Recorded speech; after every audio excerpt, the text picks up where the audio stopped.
And we've got to pray they don't have more Rage Forgers. That's the thing. So...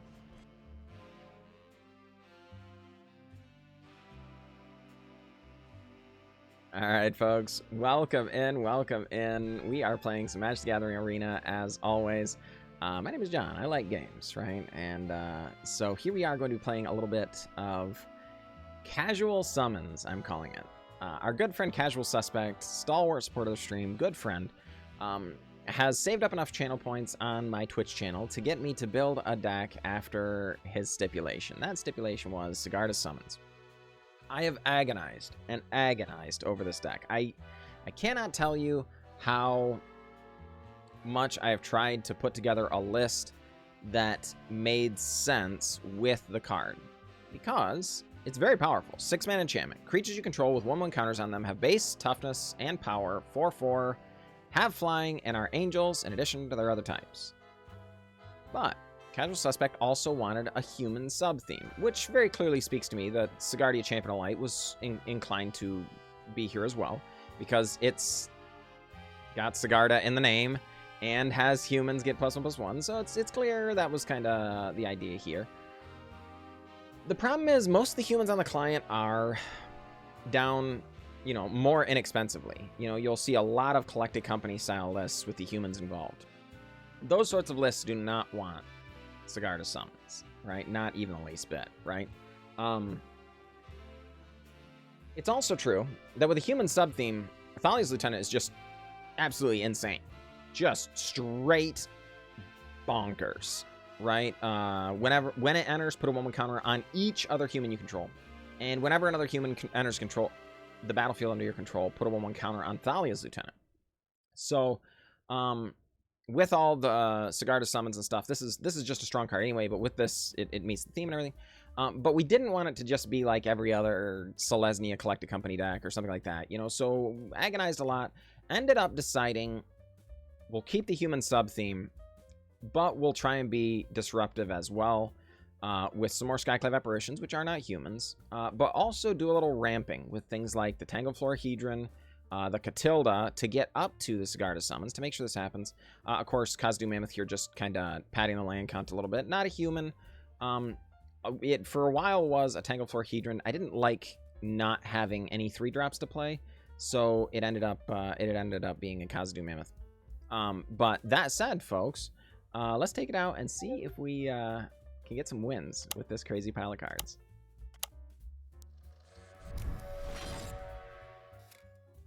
All right, folks, here we are up against Freshman 820, and yeah, I think this hand is keepable.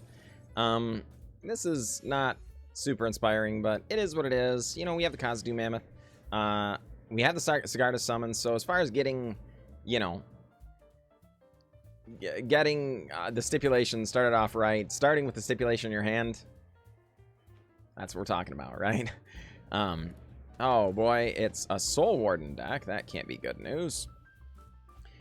So I think we are just going to go ahead, develop the board here with Katilda. We don't want it to be removed, and our opponent is on black-white, so I wouldn't be at all surprised if our opponent does, in fact, have removal. That would be not ideal. But, you know, the fact that it taps for mana will allow us to develop our other cards and creatures much more quickly. So, I don't think we want to fool around there. Oh, boy. Well, Thalia's Lieutenant is a real good one here. Oop, grabbing the wrong card out of her hand. Having one of them is really nice. Having 2 of them is crazy. Having 3 of them? Good heavens. That is quite strong indeed. So next turn we can potentially Sigarda's Summons. The problem is our opponent has actual angels, and boy, they're gonna make a mess of things. Yeah, we block. Opponent now has their Righteous Valkyrie stuff going on. Not particularly thrilled about it. So land.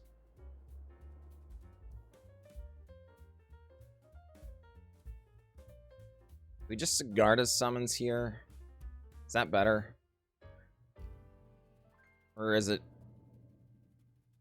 better to attempt to develop our board with like another Thalia's Lieutenant or something? Because if we develop the board with Thalia's Lieutenant, we could potentially Eiganjo. Let's just do this. makes things more difficult on our opponent. And then next turn, you know, when we're attacking in, we can knock their life total down a nice chunk, hopefully. And, oh no, come on, man. All right. Attacking with that Righteous Valkyrie. I'll block. Oh no. Okay. I was like, I was only kidding. I was only kidding, because now we're afraid that they have some kind of combat trick or whatever, you know? But okay. So, Thalia's Lieutenant. Come on down. Yep. All the things happen.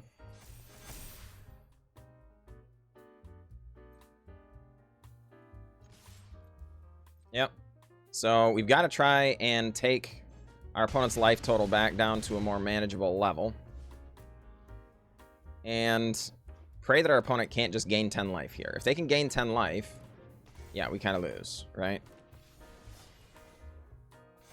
Yuck. All right. 23. I mean, that's not infinite.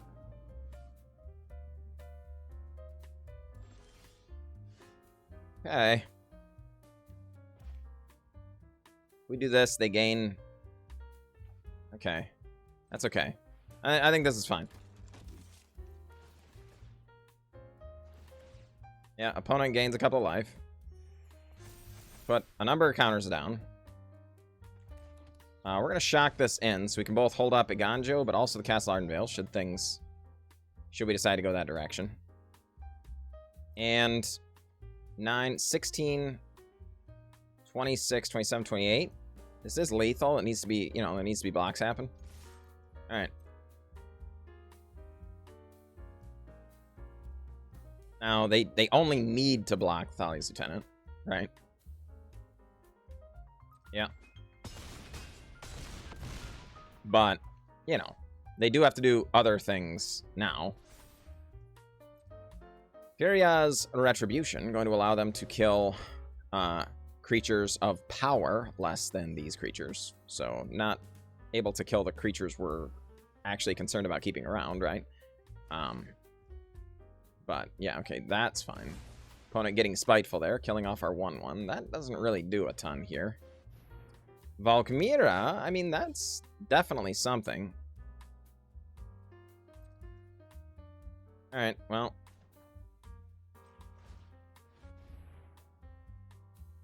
Naked Dude. Yep. Thalia's Lieutenants grow. Yep. And the opponent likely seeing the writing on the wall here as we charge in with the Sigarda summons, getting their GG freshman A20 GG.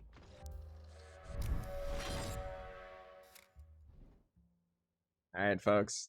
It's Dark Schneider, our opponent, and yeah, I think this hand is fine. I wouldn't say we're chomping at the bit and really excited and all that sort of thing, but you know, it's a perfectly serviceable hand, I believe.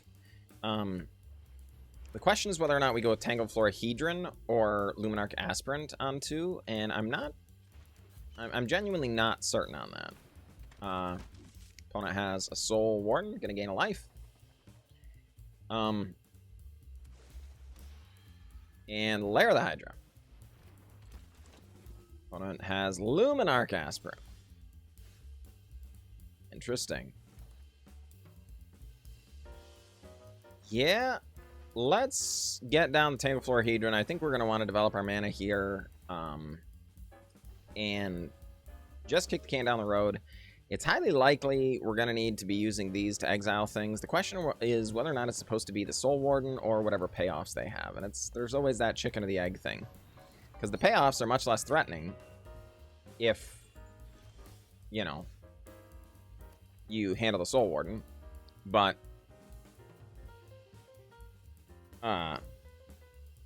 you know, they have lots of ways of enabling their stuff. So here is Heliod, which is very much one of the most disgusting ones, but it is also legendary. So I think we do have to go ahead and spend the Skyclave Apparition here.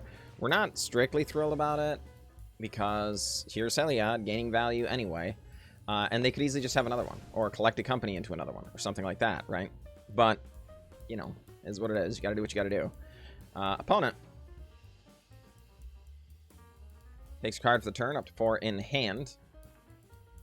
Plays a Plains, and Voice the Blessed is the card that gets cast.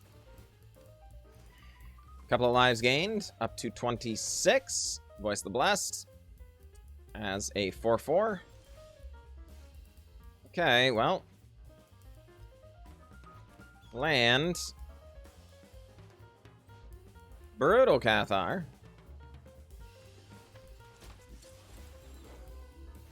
Opponent going to gain some life. Voice the Blast going to grow. Yep. Well. And we are going to go ahead and Thalia's Lieutenant here. I'm not strictly thrilled about this play because it doesn't throw that many counters around. Because remember, this isn't a human, it's a spirit, right? But it kind of enables an important attack here that if our opponent wants to trade away the Soul Warden, we're really, really happy about. But it gets them back below that 27 life threshold. Now, admittedly, as soon as they cast another creature, they go back to the 27 life threshold. But of course, now we're prepared for a much better attack on the upcoming turn. Toski comes down, gains a little life up to 28. Doesn't really have good attacks though. Hey, that's a good one.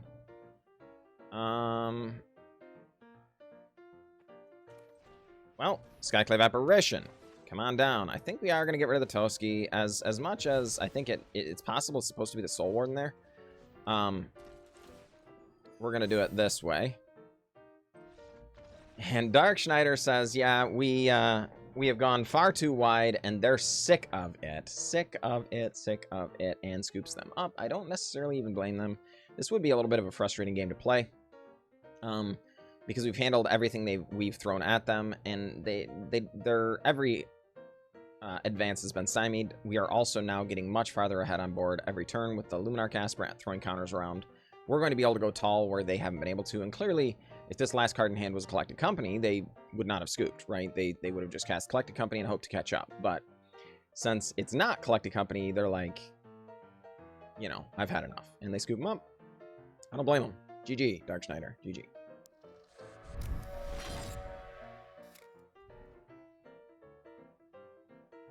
All right, folks, here we are up against GTRQC_25. Good luck, GTRQC_25. We're going to keep this. Not a super inspiring hand where we're just like thrilled. Oh my gosh, we're gonna destroy the opponent. But, you know, like, it's perfectly fine. Opponent has Portable Hole, going to draw us a card. All right, well, that is just fine as well, I suppose. No double white yet. Oh, well, never mind. Everything's fine. The question is, are we supposed to just run out the Thalia's Lieutenant as, you know, a more expensive champion of the parish here? And I think we will. We're not thrilled about this by any means, but it's quite possible we end up Skyclave Apparitioning the Portable Hole, depending on what they get up to over there. Oh. Interesting.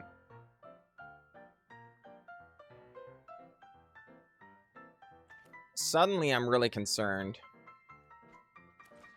Yeah, let's not get rid of the Portable Hole. Let's get rid of the Captain Eberhard. Does not grow our Thalia's Lieutenant, because again, not a human. We have a few non-humans in here. The angels, the spirit, but, you know, it is what it is. Heck yeah, this is okay. So, Luminarch Aspirant, come on down. Thalia's Lieutenant, come on down. Yeah, baby. And GTRQC says, no, I'm good. I'm good.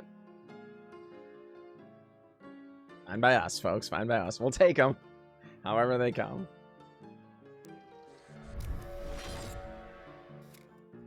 All right, folks. Here we are up against 19 GSPS. And okay. Yeah, I think this is fine.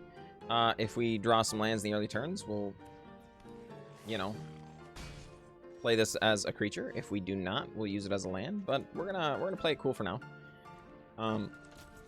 Esper Sentinel, come on down. Yeah, I think if we draw a land this turn, we'll save the Mammoth. If if we draw a spell, we will use the Mammoth this turn as a land drop. Opponent going to pay that mana? They are. All right. Fair enough. These things are fine. Sure. We do draw a spell. Yeah. Well, fine. I think this is better. The fact that our opponent's on, you know, very small red creatures. I'm thinking this could even be Cavalcade, honestly. It means we want creatures that can block, but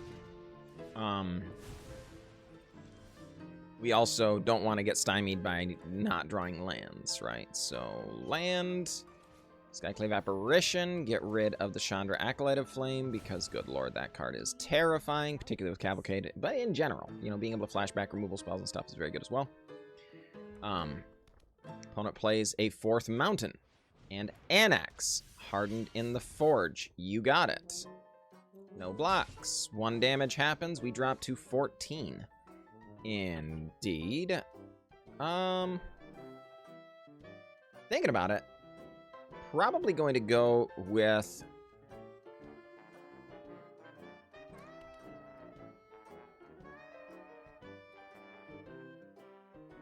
Brutal Cathar, I guess. Because it also turns into a 3/3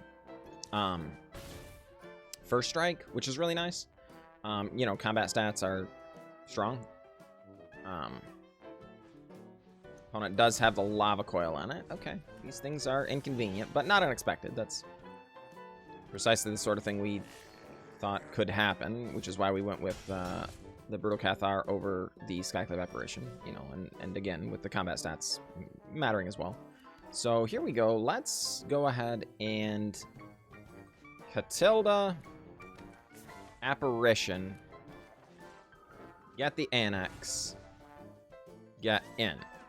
Going down to 12 is not quite where we want to be here, no question about that, but it is what it is, right? It is what it is. Opponent has another Lava Coil, going to get a 3/3 this time. Indeed. And damage gets in. All of it happens. Bummer, man. Bummer. Okay. Oh, boy. Well, that's a good one. So, Esper Sentinel. Victories. Envoy. No attacks. Pass the turn. See what happens here. The question is, do we block if they attack out? Well, didn't happen, so it doesn't matter. And boom! How about the top of that library, folks? How about the top of that library?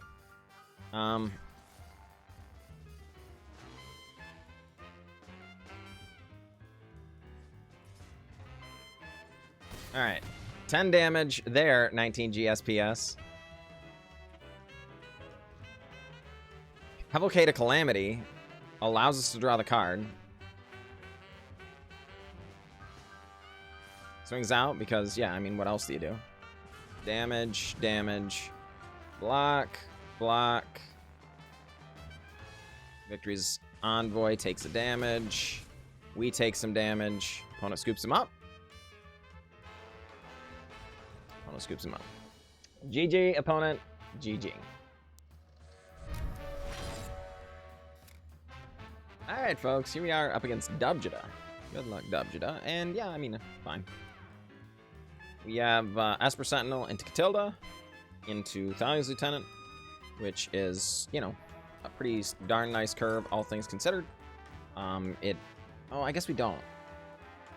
Inconvenient, because this is not an untapped turn 2 source.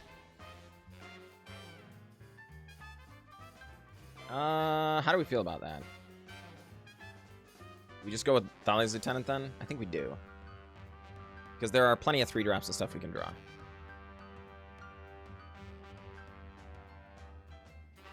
Alright, well. Thalia's Lieutenant. Drawing the Esper Sentinel. We're going to crash in for 2. One drops 16. We pass the turn. So this way we can Overgrown Tomb, Katilda. Oh, crud. Well, this stinks. That was not expected. We did not expect Mardu Beatdown to come out of our opponent. But if we just let that happen, we lose anyway, so. Okay, this is fine. Katilda. Another Thalia's Lieutenant. Gotta love that. And the following turn, we can go with a Victory's Envoy as well, which would be quite nice indeed. Really don't want them to have another Dreadhorde Butcher. That would be quite tragic. Said we really don't.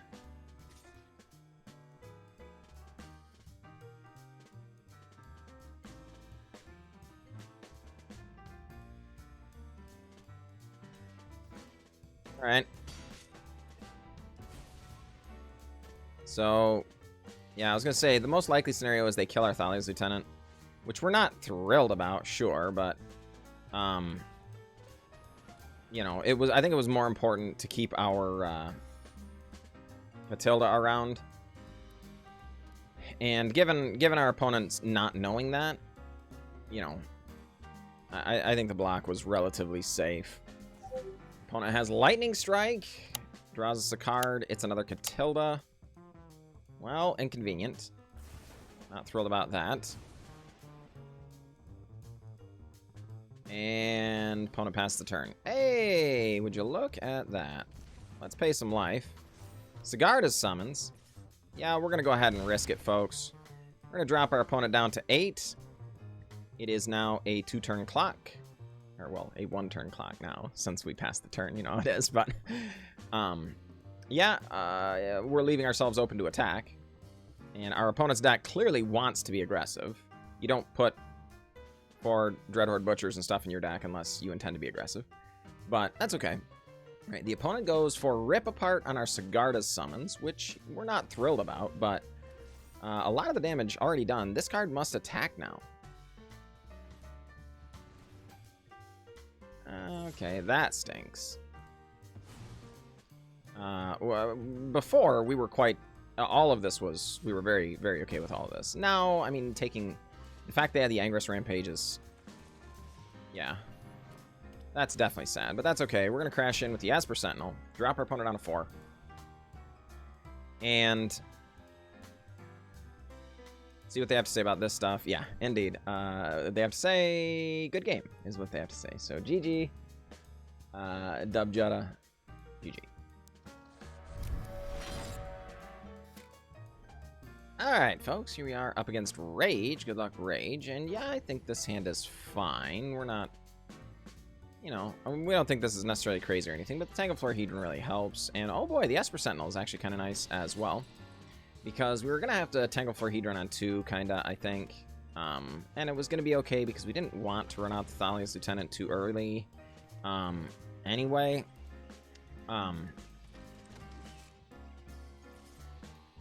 We don't expect they'll block here, but if they do, we're fine with it. Yeah. But hopefully this gives us a bit of an advantage going into the rest of the game. Opponent going to go ahead and Homestead Courage. Will you pay the mana? Or are you going to let us draw cards? Opponent. Trying to decide. Maybe they'll just let us draw 1 card. They pay. Yeah. Alright. Opponent also draws a card. Stormchaser Drake. Now a 3/2 Vigilance. Leads to the end of turn. And Homestead Courage going to come back out of the hand. Opponent going to draw another card. And it's a 4/3 Vigilance into the end of turn. They hit us for 4. No big deal. Well, we're going to go ahead and Brutal Cathar away the Stormchaser Drake. Don't mind if I do. And Rage! Rage! Rages right out of the game. So, GG. Opponent, GG.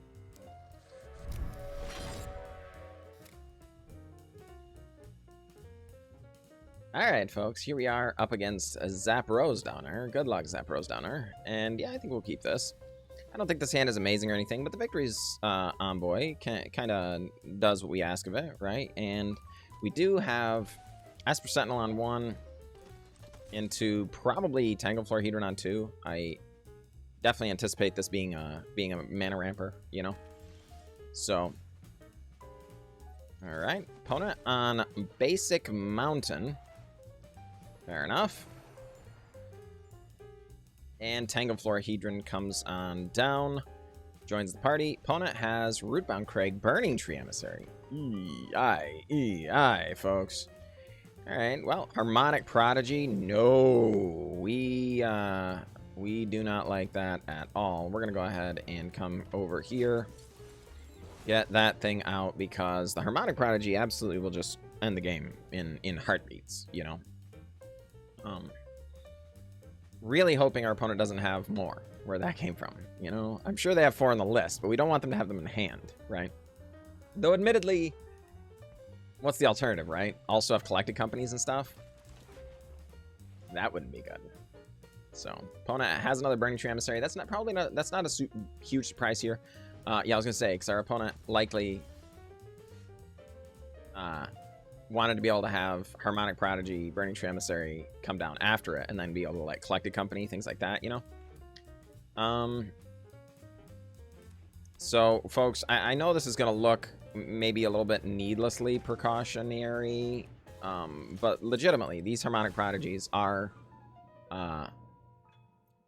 the most threatening cards our opponent could have. So yes, developing the board with a Victory's Envoy would be very, very nice. But the reality is, I just don't think we can afford that luxury. I think we'll just die if we do. Alright, Rage Forger, yeah. And I think that's a really good example, because these would be 4/4s, and we'd be getting hit for 4 right out the gate, right? The problem is, I'm not sure the Victory's Envoy is going to be good enough either here, but alright. Here's hoping we don't die. Because next turn we can Sigarda summons if we get an untapped land, and we'll be able to get a whole bunch of creatures, right? If our opponent just goes like land collected company, we lose. You know, I don't think there's a sequence of hits on collected company where we would be able to win, sort of thing, you know?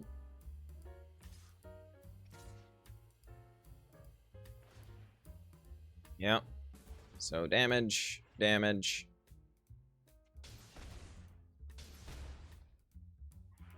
And I guess we're going to chump block.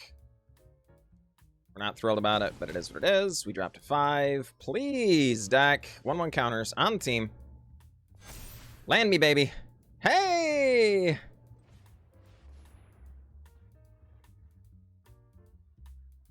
Very close here. So we have 15 power in the air.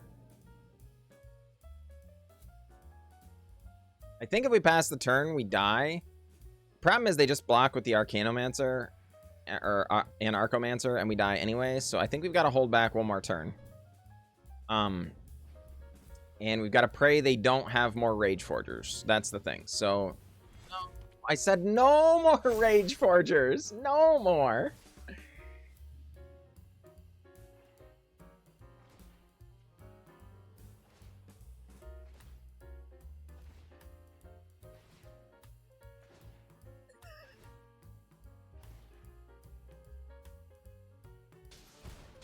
So, very, very, very close, folks. Very, very, very close. But alas, Zapdos Downer. You got us. You got us.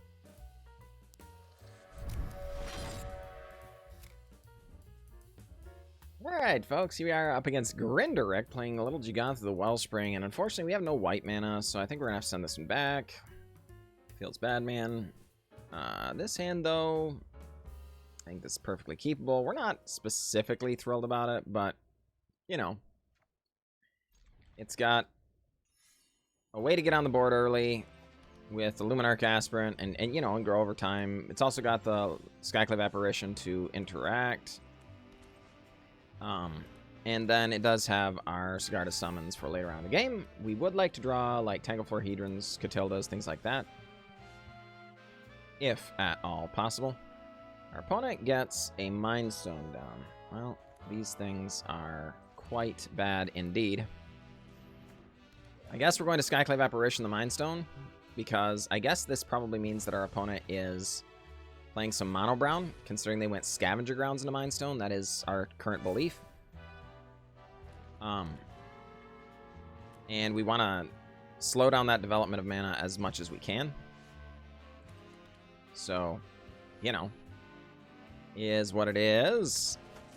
Thalia's Lieutenant comes down. We're going to crash in for 6. Opponent takes it down to 12. Counter goes, I guess, on herself, just in case there is Languish as the chosen removal spell. So since they're on Ifni or Deadlands, it leads us to believe that they are doing mono brown things, but the mono or with the black version. So there are some extinction events and sometimes rituals of soot or languish. It just depends on what they're trying to accomplish, right? In this given game, our opponent gets a Forsaken Monument. Well, all right. Thalia's Lieutenant comes down. Rows. Let's see. 6, 7, 8, 9, 10, 11. So stinking close. All right. Can you kill us, opponent?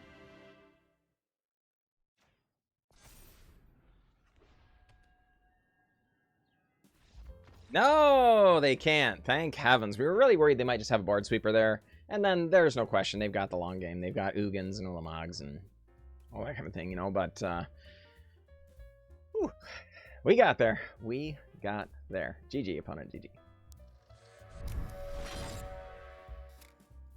All right, folks. Here we are up against Infinite Possibilities. Good luck, Infinite Possibilities. And here we are with another one of those hands where we're just not sure if Tangled Florahedron is going to be a creature or a land. And yeah, given the context of the hands thus far, I think we are going to run it out as a creature. Haunted Ridge leads us to believe our opponent's going to be doing a little bit of a grindier Rakdos Jund style thing. And sure enough, it does appear to be Jund. So, okay.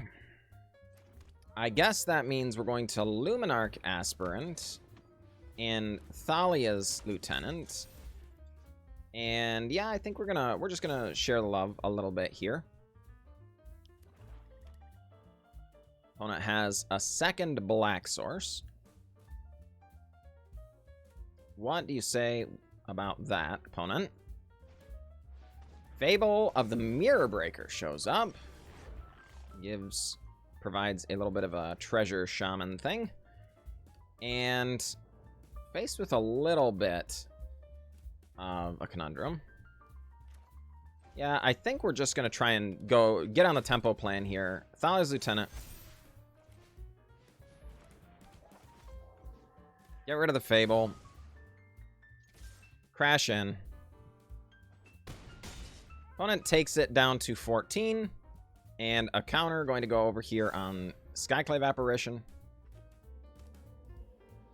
Opponent going to attack with the 2/2.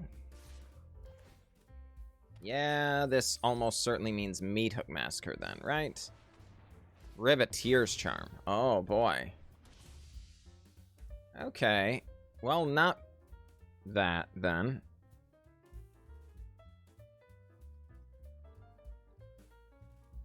Kind of surprised by that, honestly. Brutal Cathar. Okay. These things are fine by me. Let's get rid of the 3/3. Grow everybody. And just attack. Put our opponent down to 3.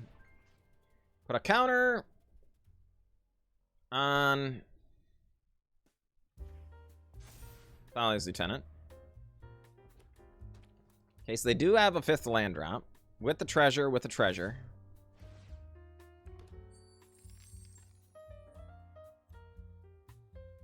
Okay. Take the 2 and Meat Hook Massacre.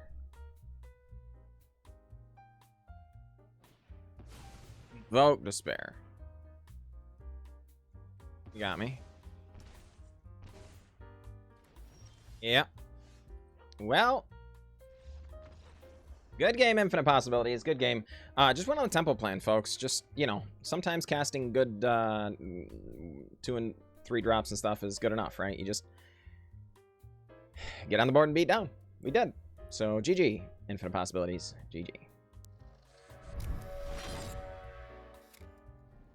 All right, folks. Here we are up against S. Akai. And yeah, I think this is fine.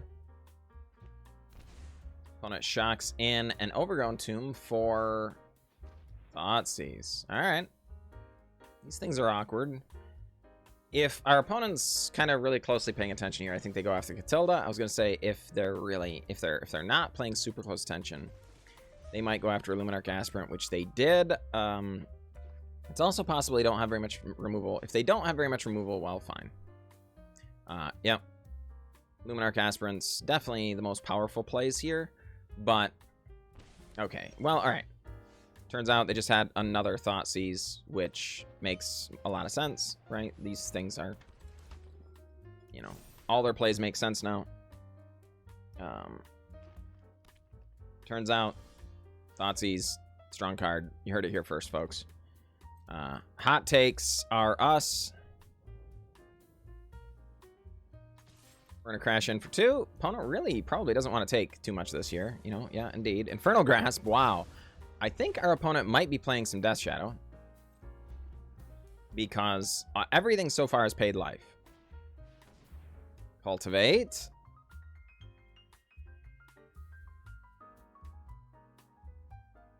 Yeah. Gets... Alright, just doing their thing, folks. Just doing their thing. Alright, you got us. You got us. Well, so X equals 2. Get in, drop our opponent down to 10. Your go, Asakai. And they develop the board with a Dark Boar Pathway. And wait their turn. Just thinking about things, trying to figure out how to go about spending 6 mana, which is a lot. No doubt about that. Well, looking at our mana base goes with Primal Command. Brutal. Holy cow. Oh my goodness. That is backbreaking. Kind of happy to see Primal Command in play, honestly, but definitely not thrilled about it seeing it against me, you know. But our opponent taking their time, trying to decide how to go about the rest of this. These things are acceptable. Ends up being just Callous Blood Mage. You got it. Pass that turn. Do the thing. Opponent, do the thing. Swamp shows up. Callous Blood Mage shows up. Almost certainly going to do a little bit of drawing card, losing life. But maybe a Pest token if they have, you know, a way of sacrificing multiple creatures to draw a bunch of cards. You know, something like that would be reasonable. But our initial inclination turns out to be the correct one. And we just go ahead and deploy a Victory's Envoy. We expect it to be removed. But I think the most likely scenario is all the stuff gets removed, right? We're not ready to deploy a Skyclave Apparition against Callous Blood Mage in any way, shape, manner, or form. Because we are still expecting... our opponent has to be running, you know, whatever that's called, Death Shadow or something, right? Nothing makes sense in life if that's not true. Opponent. Going to use removal spell on our Esper Sentinel and pay the cost. I'm confident. Maybe also kill the Thalia's Lieutenant. Oh, ram through.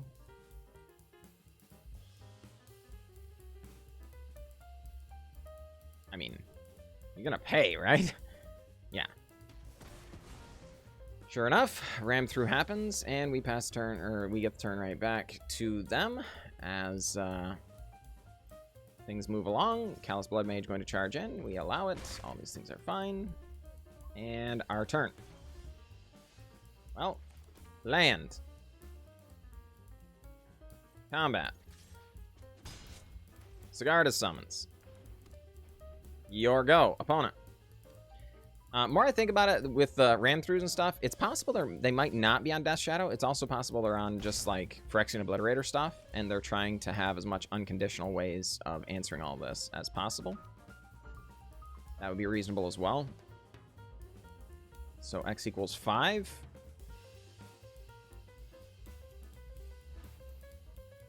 And this is lethal. We don't expect it to work, for the record. But...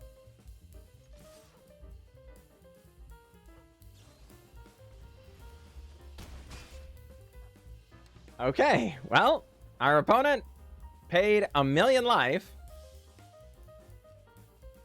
then elected not to block, into what they knew very well could be lethal. Just didn't expect us to go for it, I guess. I don't know, Sakai. I don't know, but either way, I mean, we got the win. I'm not gonna argue. We got the win. So GG, Sakai, GG.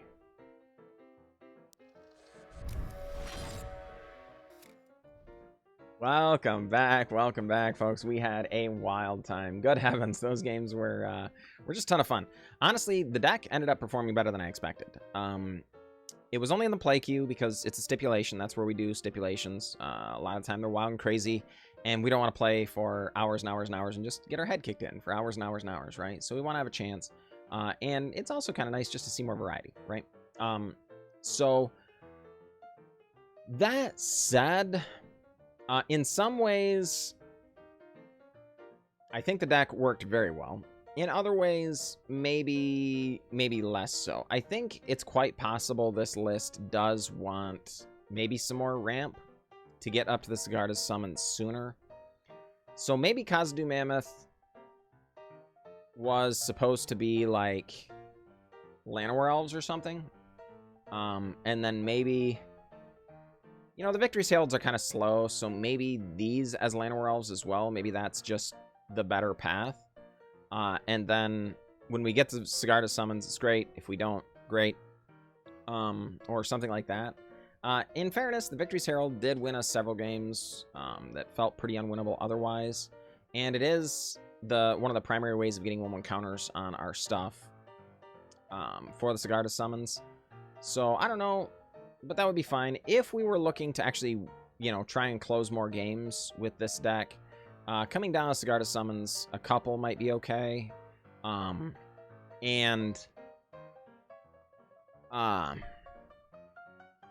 You know, just trying to streamline some of the cards into more, you know, more playable versions and stuff. So again, I think the Llanowar Elves and stuff would be nice down here. With this configuration, you know, the Sigardas could just become collected companies potentially. Particularly if there are no Victory's Envoys, and then, you know, just play Sigarda summons as, oh, surprise, you lose the game. And that could work as well. I do think, though, it was a lot of fun to play. I wouldn't even necessarily discourage building it, particularly not if you're going to be fooling on the play queue, but even the rank queue. I think this deck actually did well enough. You might be able to do like a 50% in the play or in the ranked queue as well. So seriously, no complaints there. If you do have any ways you think you might improve it, let me know down in the comments below, and I'd appreciate it. Also, you know, if you're not a subscriber and you made it this far, darn it, please consider subscribing. That really, really helps the channel a lot. We're trying to get to that 1,000 mark. Holy crud.